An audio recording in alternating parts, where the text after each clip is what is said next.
Hola a todos, me presento, yo soy Ana y con Belén, Lucas, Agostina y Martina preparamos esta presentación sobre osteología del viscerocráneo. Les recomendamos previamente haber leído el tema para poder aprovechar mejor la presentación. Nuestros objetivos para hoy van a ser mencionar los huesos que conforman el viscerocráneo, clasificar los huesos del viscerocráneo, describir los huesos e identificar sus principales accidentes óseos y describir la fórmula dentaria en el adulto y en el niño. Vamos a marcar los huesos que forman parte del viscerocráneo. Hacia superior distinguimos el hueso frontal, hacia inferior distinguimos la mandíbula y hacia los laterales podemos distinguir el hueso cigomático. En la línea media podemos marcar el hueso vomer. Vamos a ver que estos huesos se clasifican según la ubicación que tienen respecto a la línea media. Bien, vamos a distinguirlos en pares o impares. Los huesos pares van a ser simétricos y van a estar ubicados laterales a la línea media. Y los huesos impares van a estar ubicados estrictamente sobre la línea media. Bien, en cuanto a los huesos pares, vamos a marcar el hueso maxilar, el hueso nasal, el hueso lagrimal, el hueso cigomático, el hueso palatino y el hueso cornete nasal inferior. Bien, el hueso palatino no lo podemos apreciar en esta imagen. En cuanto a los huesos impares, vamos a marcar el vomer y la mandíbula. Comencemos describiendo los huesos pares que forman parte del viscerocráneo. El maxilar se halla ubicado superior a la cavidad bucal, inferior a la cavidad orbitaria y lateral a las cavidades nasales. Es decir, tomando como referencia esta imagen, en la cual vemos una vista lateral del cráneo, hacia inferior distinguimos la mandíbula, el maxilar, que se halla situado superior a la cavidad bucal, inferior a la cavidad orbitaria y lateral a las cavidades nasales. Siguiendo hacia superior encontramos el frontal, el parietal y el occipital. Bien, para describir su posición anatómica, tomemos esta imagen donde es una vista anterolateral. Distinguimos hacia inferior su borde inferior, el cual da origen al arco dentario. Hacia medial distinguimos la escotadura nasal. Hacia superior, emergiendo de su borde superior, encontramos a la apófisis frontal. Y en su cara lateral vemos emergiendo una gran apófisis denominada apófisis cigomática. Vamos a tomar como referencia esta vista lateral y esta vista medial para marcar todos los accidentes que podamos. A su vez, en esta vista medial, quiero que vean esta cavidad, la cual se encuentra en el interior del hueso, que es denominada seno maxilar. Esta cavidad se encuentra llena de aire, por lo que funcionalmente podemos clasificar al hueso como un hueso neumático. Comencemos marcando los principales accidentes de esta vista lateral. Habíamos dicho que iba a tener un borde superior, el cual daba origen a la apófisis frontal y tiene relación con la fosa orbitaria, un borde posterior, formado por la tuberosidad del maxilar, un borde inferior por el arco alveolar y un borde medial formado por la escotadura nasal.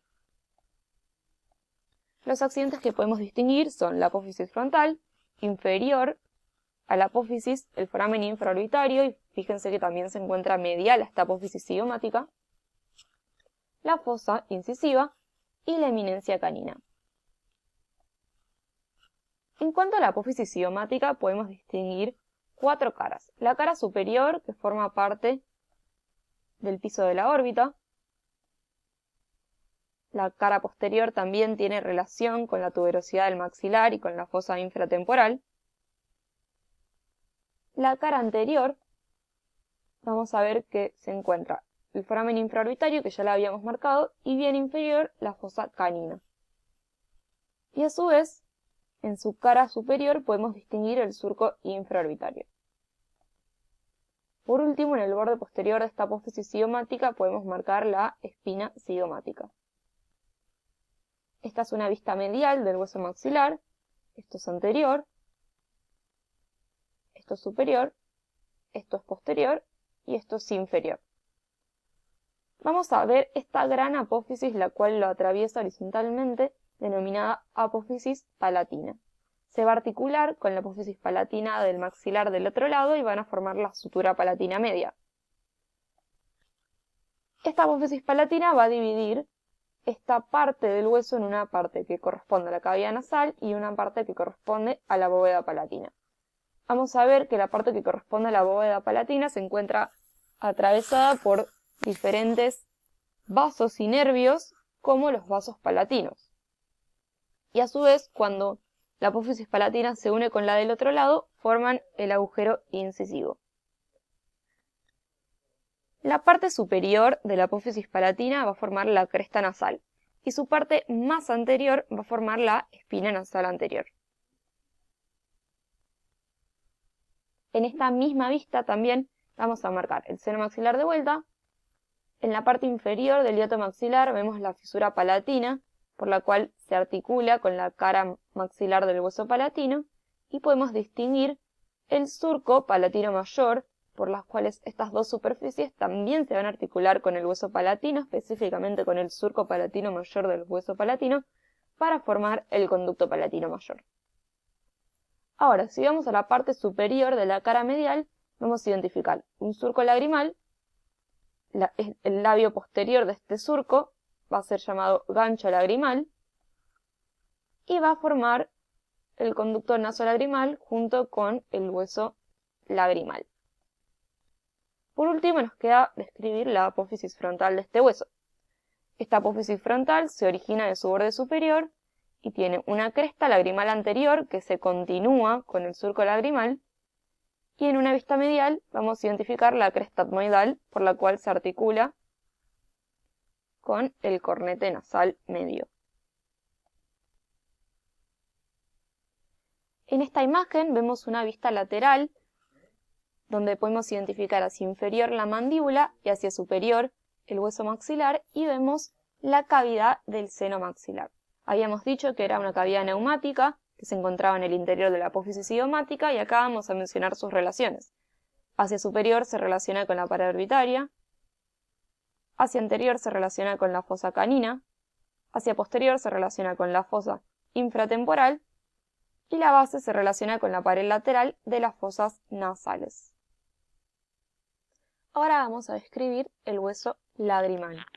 Este hueso se halla ubicado en la pared medial de la órbita, en la pared lateral de la cavidad nasal e inmediatamente posterior a la apófisis frontal del hueso maxilar. En esta imagen, donde estamos viendo la vista anterior del cráneo, vamos a hacer zoom en la pared medial de la órbita y vamos a marcar inmediatamente posterior a la apófisis frontal del hueso maxilar el hueso lagrimal. Y ahora vamos a marcarlo en la pared lateral de las fosas nasales. Esto es anterior, ya que distinguimos el maxilar y el hueso nasal, e inmediatamente posterior, de vuelta a la apófisis frontal del hueso maxilar, distinguimos el hueso lagrimal. Vamos a ver que en este hueso, para distinguir la posición anatómica, vamos a hablar de una vista lateral y de una vista medial. Vemos que en su vista lateral distinguimos esta cresta, denominada cresta lagrimal posterior, la cual se continúa hacia inferior con el gancho lagrimal. Y a su vez vemos que la vista medial es más bien lisa. Pero a su vez está dividida en una parte posterior superior rugosa o en una parte anteroinferior más bien lisa. Y en ambas podemos marcar hacia inferior el gancho lagrimal. A su vez vamos a ver que la cresta lagrimal posterior divide en una cara anterior y en una cara posterior. La cara anterior, bien pegada a la cresta lagrimal, vamos a encontrar el surco lagrimal, el cual va a contribuir a la formación, junto con el surco lagrimal en el hueso maxilar, del conducto nasolagrimal. Y la cara posterior va a tener relación con la órbita. Bien, a su vez, en la vista medial vamos a ver una superficie para el etmoides. Ahora vamos a describir el hueso palatino. En esta imagen, donde estamos viendo una vista inferior de la cavidad craneal, específicamente estamos viendo exocráneo, distinguimos hacia posterior el hueso occipital y hacia interior el hueso maxilar con el arco dentario. Y vamos a ver que inmediatamente posterior al hueso maxilar vamos a encontrar el hueso palatino. En esta imagen estamos viendo la lámina horizontal del hueso palatino. También acuérdense que este hueso participa en la formación de la bóveda palatina, las fosas nasales, las órbitas y las fosas pteriopalatinas. Así que no se lo pueden olvidar a la hora de describir los límites. Para hablar de la posición anatómica, vamos a utilizar dos vistas, una vista anterior y una vista lateral. En esta vista anterior vamos a marcar sus dos partes principales, las cuales van a ser la lámina perpendicular y la lámina horizontal del mismo. Y en una vista lateral vamos a distinguir hacia anterior la apófisis maxilar y hacia posterior la apófisis piramidal. Vamos a continuar describiendo la lámina horizontal del hueso palatino. Vamos a utilizar esta imagen, que es una vista anterior de ambos palatinos, y esta imagen, que es una vista inferior del exocráneo, donde distinguimos hacia anterior el arco dentario del hueso mandibular. Acá podemos distinguir la lámina horizontal del hueso palatino y hacia posterior los huesos temporales. Bien, como dijimos, esta lámina horizontal iba a tener dos caras, las cuales están delimitadas por la formación del paladar duro. Es decir, una cara va a mirar hacia la cavidad nasal, la cara nasal, y la otra cara va a mirar hacia la bóveda palatina, o cara palatina. A su vez, su borde anterior se va a articular con la apófisis palatina del hueso maxilar. Su borde medio se va a unir con el del otro lado y van a formar una cresta nasal que recibe el extremo superior del vómer. Y hacia los laterales, la lámina horizontal se va a continuar con la lámina perpendicular. Se van a articular con parte del hueso maxilar y van a formar el conducto palatino mayor. Bien. A su vez, el borde posterior de esta lámina horizontal va a formar la espina nasal posterior. Vamos a describir la lámina perpendicular del hueso palatino. Y vamos a ver que tiene dos caras.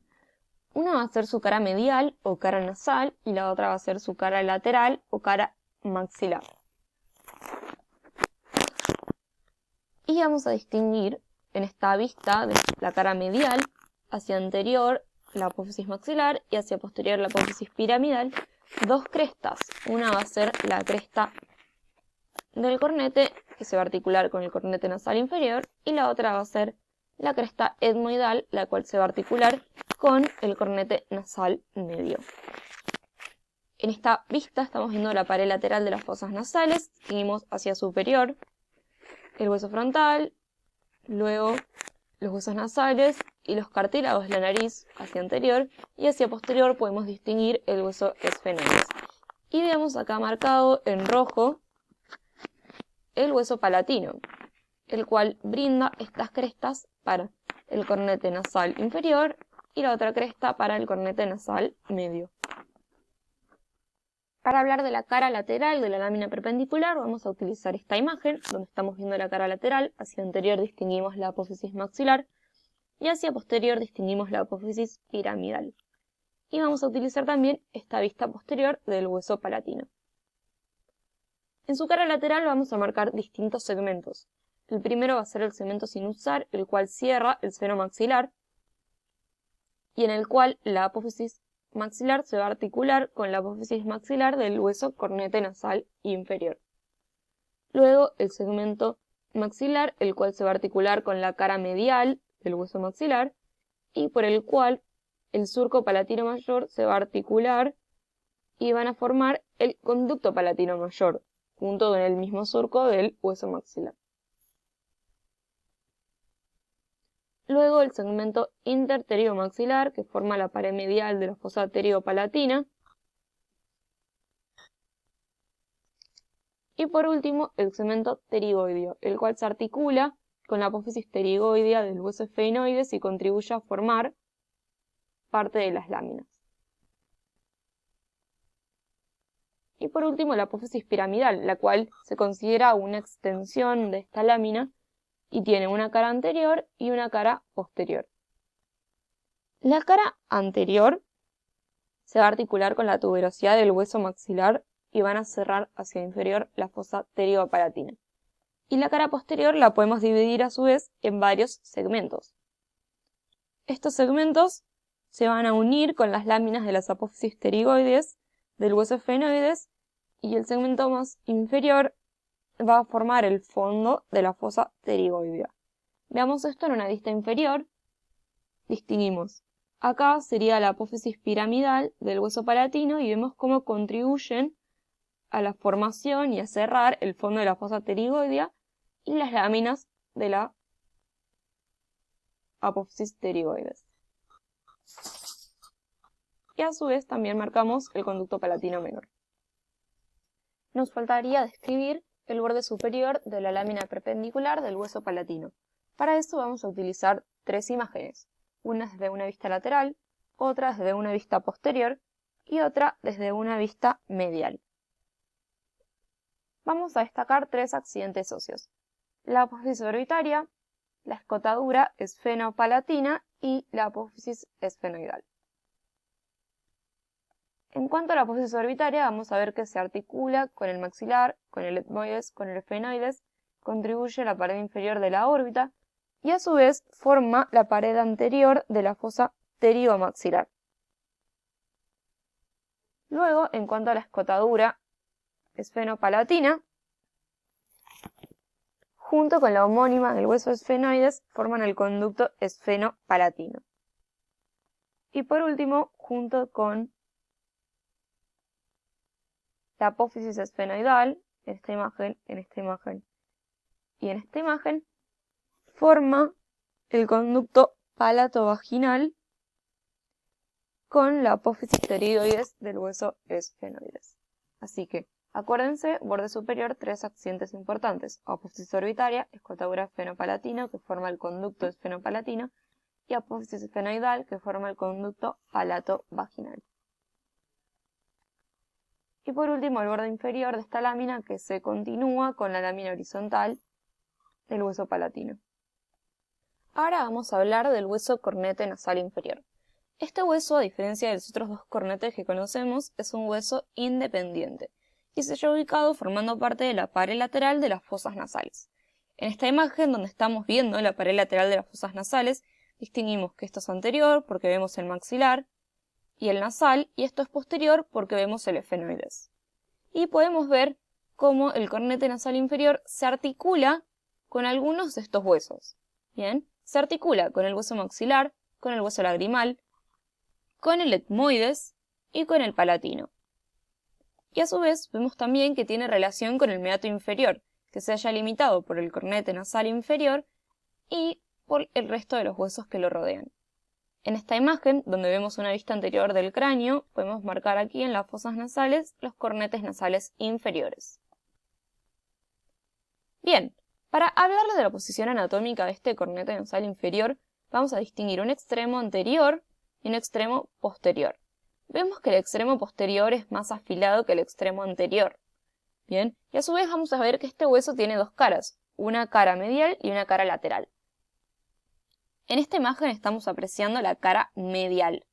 Bien, acá en esta imagen es la que describimos recién, esto es anterior, vemos la nariz formada por los cartílagos y la parte ósea, y esto es posterior porque vemos el hueso esfenoides. Y aquí vemos el cornete nasal inferior, estamos viendo la cara medial del cornete nasal inferior, y vemos acá su extremo anterior y su extremo posterior. Y a su vez en su borde superior podemos distinguir estas dos apófisis. Esta va a ser la apófisis lagrimal, la más anterior, y la más posterior va a ser la apófisis etmoidal. Este hueso presenta dos caras. Esta es la cara lateral y esta la cara medial. La cara lateral vemos que es más cóncava y que se relaciona con el meato inferior, y la cara medial es convexa y está orientada hacia el tabique nasal.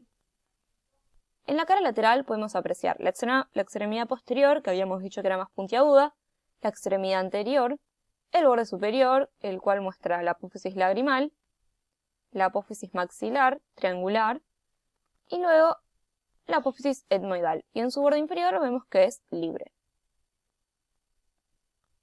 En la cara medial de este hueso marcamos de vuelta la extremidad anterior, la extremidad posterior, el borde superior en el cual distinguimos la apófisis etmoidal, la apófisis lagrimal y por último el borde inferior libre. Ahora vamos a describir los huesos nasales. Estos en esta imagen, la cual ya habíamos descrito, los podemos marcar inmediatamente lateral a la línea media. Bien. Y vamos a ver que tiene relación con la apófisis frontal del hueso maxilar y con el borde nasal del hueso frontal.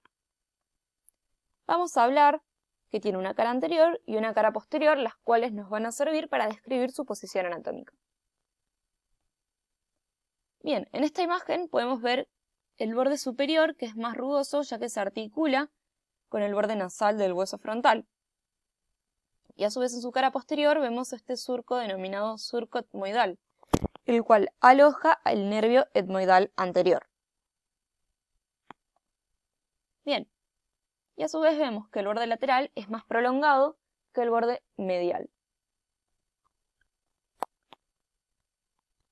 Por último, vamos a marcar en su cara posterior de vuelta el surco etmoidal, que alojaba al ramo externo del nervio etmoidal anterior, el cual luego discurre por la escotadura etmoidal y se relaciona por aquí. Ahora vamos a describir el hueso cigomático. Este hueso está ya ubicado en la parte superior y lateral de la cara y se encuentra lateral al hueso maxilar. En esta imagen, donde estamos viendo una vista lateral del cráneo, podemos distinguir hacia inferior y anterior la mandíbula, el hueso maxilar, los huesos nasales, el hueso frontal, el hueso parietal y el hueso occipital.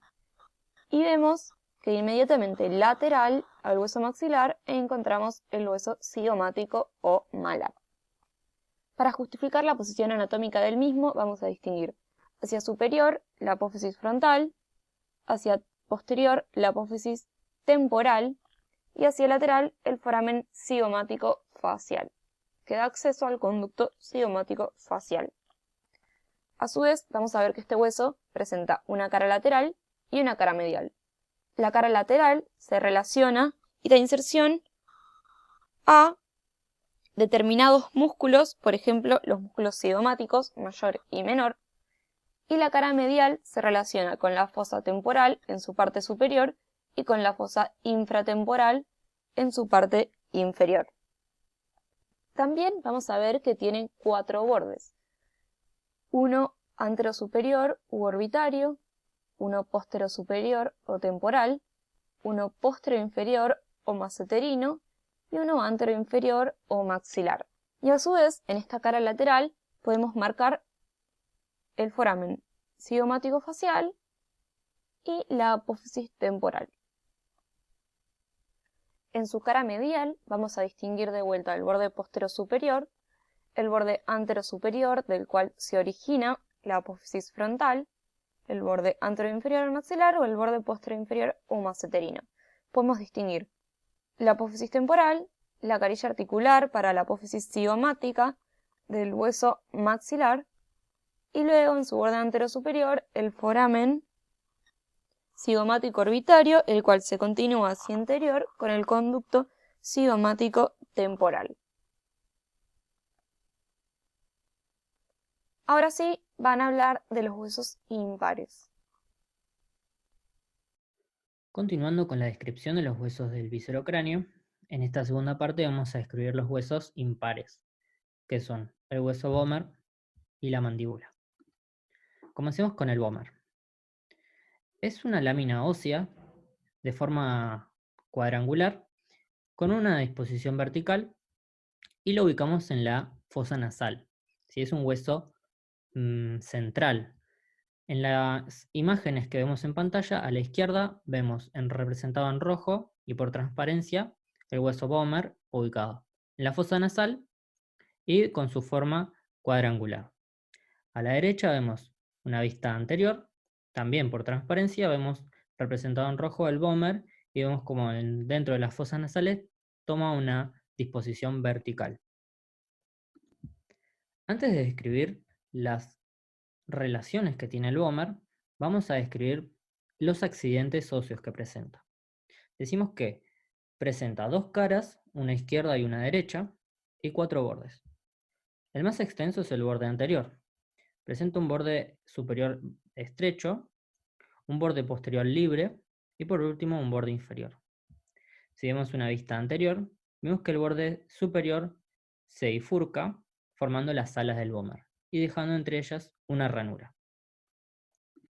Pasemos ahora sí a describir la ubicación y las relaciones que tiene el hueso bomber. Vamos a hacerlo en diferentes cortes.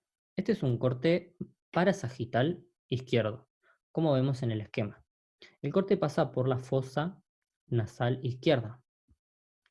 Vemos en él la cavidad endocraniana, en la parte superior y posterior, la cavidad bucal en la parte inferior, y hacia posterior e inferior la exobase. En el centro, y representado de color rojo, vemos al hueso bomber. Reconocemos en él un borde anterior extenso, un borde superior, un borde posterior libre y un borde inferior.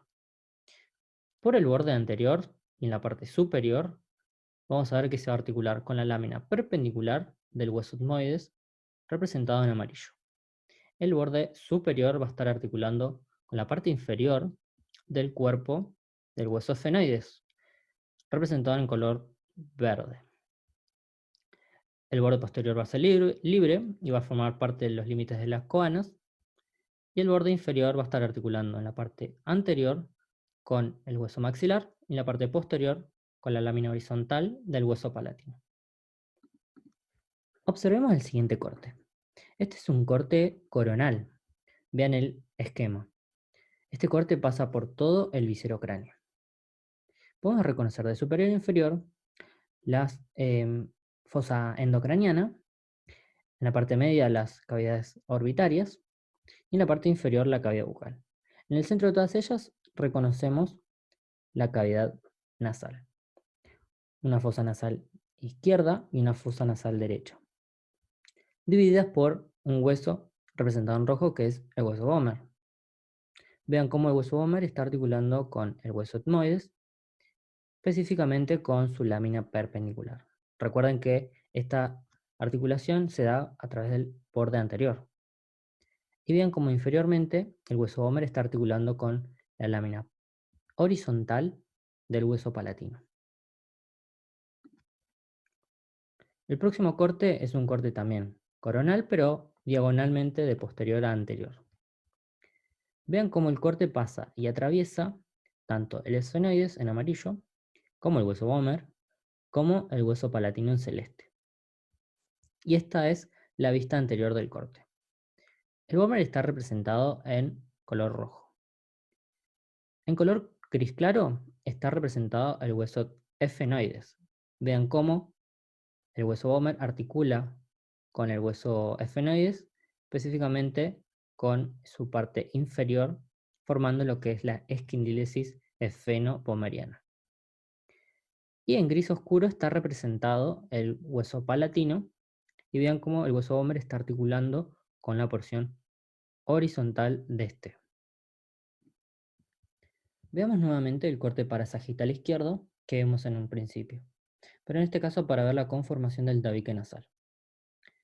Vemos acá en el centro el hueso bomber y repasamos su borde anterior, su borde superior, su borde libre posterior y su borde inferior. Su borde anterior, en la parte superior, dijimos que articulaba con la porción perpendicular del hueso etmoides. Ahora vemos cómo el resto de su borde anterior está en relación con esta estructura, que es el cartílago del tabique nasal. Y así queda conformado la totalidad del tabique nasal, con su parte ósea, que está dada por la lámina perpendicular del hueso etmoides y el hueso bomber, y su parte cartilaginosa, que está conformada por únicamente el cartílago del tabique nasal. Por último, veamos esta imagen, que es una imagen de la exobase. Veamos cómo están coloreados algunos de los huesos del viscerocráneo. En verde vemos el hueso esfenoides, en rojo el hueso bomber, en azul el hueso palatino, en amarillo el hueso maxilar, en naranja el hueso cigomático y en violeta apenas se puede ver el hueso frontal. Y ahora veamos el hueso Bomer, cómo delimita a ambos lados dos orificios. Estos orificios son las coanas. Las coanas comunican las fosas nasales con la porción más superior de la faringe, la nasofaringe. Entonces decimos que las coanas están limitadas medialmente por el hueso Bomer, inferiormente, si recuerden que esto es una vista inferior, entonces esto es inferior, inferiormente entonces por el hueso palatino, su porción horizontal, y a los lados por la lámina medial de la apófisis trigoides, y superiormente por el ala del hueso Bomer y el cuerpo del esfenoides. Pasemos al siguiente hueso impar del viscerocráneo, la mandíbula. Cabe mencionar que la mandíbula en un principio del desarrollo embrionario era una estructura par, pero que en el transcurso del desarrollo se une en la línea media y se forma el hueso mandíbula, hueso impar. Es el más inferior de todos los huesos del viscerocráneo y lo ubicamos por debajo de los huesos maxilar, cigomático y en una vista lateral vemos cómo está por debajo también y articulando con el hueso temporal. La articulación del hueso temporal con la mandíbula se denomina articulación temporomandibular y es la que permite el ascenso y descenso de la mandíbula, entre otros movimientos, para permitir la masticación. La mandíbula presenta tres partes: un cuerpo en forma de C, con concavidad hacia posterior, y dos ramas que nacen de los extremos del cuerpo. El cuerpo presenta una cara anterior, una cara posterior, que en esta imagen no se puede apreciar mucho, y dos bordes, un borde superior o alveolar y un borde inferior. Las ramas presentan una cara medial y una cara lateral. También presentan cuatro bordes, un borde anterior, un borde superior, un borde posterior y un borde inferior. Vamos a describir cada una de ellas. Comencemos por el cuerpo. Esta imagen es una vista anterior de la mandíbula, donde podemos ver en el centro el cuerpo y hacia los lados las ramas.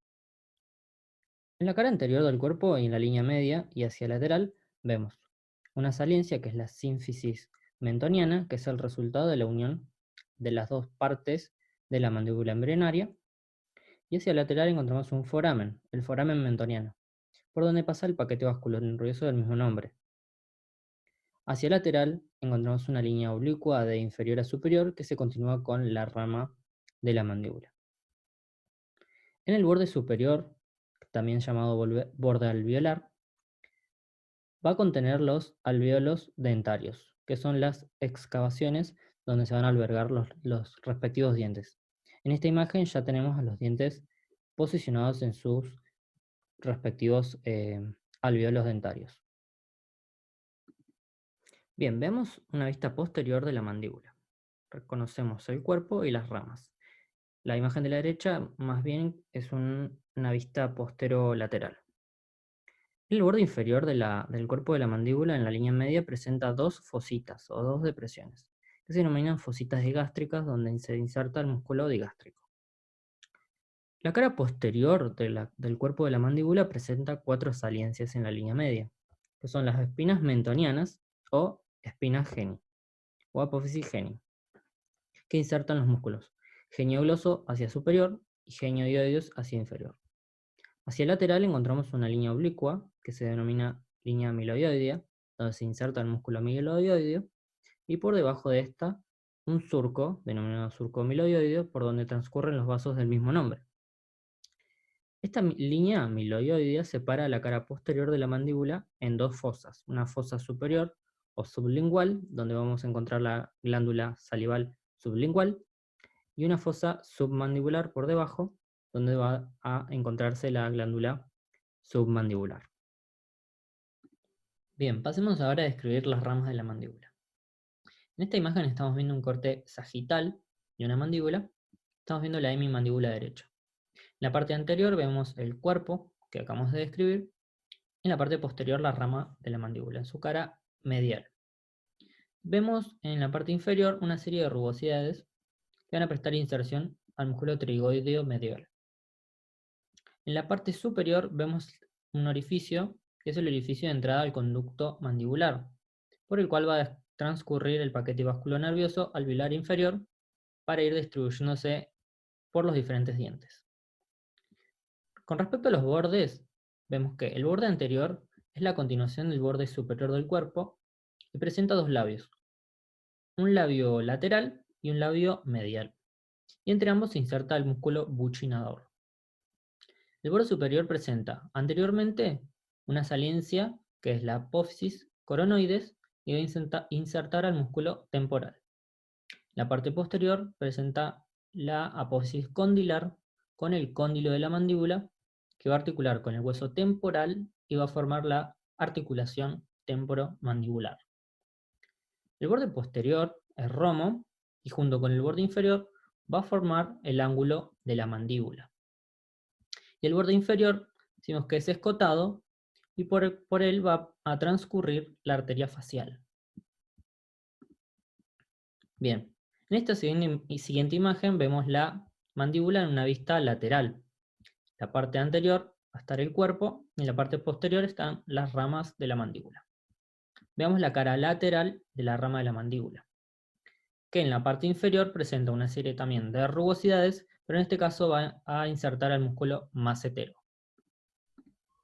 Antes de finalizar, desarrollemos la fórmula dentaria. Decimos que es la representación gráfica de la cantidad de dientes que presenta el ser humano a lo largo de la vida. Esta fórmula dentaria aplica únicamente a una M arcada, ¿sí? Recordemos que tenemos tanto una derecha como una izquierda. Para ella utilizamos las iniciales de los nombres de los dientes. Por ejemplo, la I latina hace referencia al incisivo, la C hace referencia al canino, PM es por premolar y M es por molar. En la parte superior de la fórmula ubicamos los dientes de las arcadas superiores correspondientes al maxilar. Y en la parte inferior a los correspondientes a la mandíbula. Entonces decimos que tenemos dos incisivos superiores y dos inferiores, un canino superior y un canino inferior, dos premolares superiores y dos premolares inferiores, tres molares superiores y tres molares inferiores. Esto nos da un total de 16 dientes en el maxilar de una hernia arcada y 16 en la mandíbula, con un total de 32 dientes en cada hernia arcada.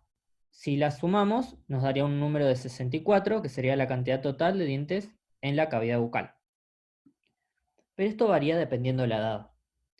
En el niño, entre los 2 y 5 años, vamos a tener una fórmula dentaria de 20, porque en cada arcada vamos a tener dos incisivos superiores y dos inferiores, un canino superior y un canino inferior, y únicamente dos molares superiores y dos molares inferiores, con un total de 20 dientes por cada arcada, con un total de 40 piezas dentarias en la cavidad bucal. Y por último, otra situación que se puede dar es una fórmula dentaria igual a 0.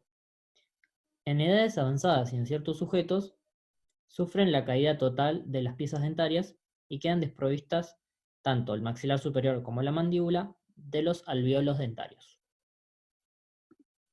Bien, finalizando, concluimos que los huesos maxilar, lagrimal, palatino, cornete nasal inferior, nasal, cigomático, vómer y mandíbula conforman el viscerocráneo. Estos huesos se pueden clasificar en pares e impares. Es importante reconocer los principales accidentes óseos de cada uno en el cráneo articulado. Y recuerden que la fórmula dentaria varía en cantidad de acuerdo a la edad. Esta es la bibliografía con la que nos basamos. Muchas gracias.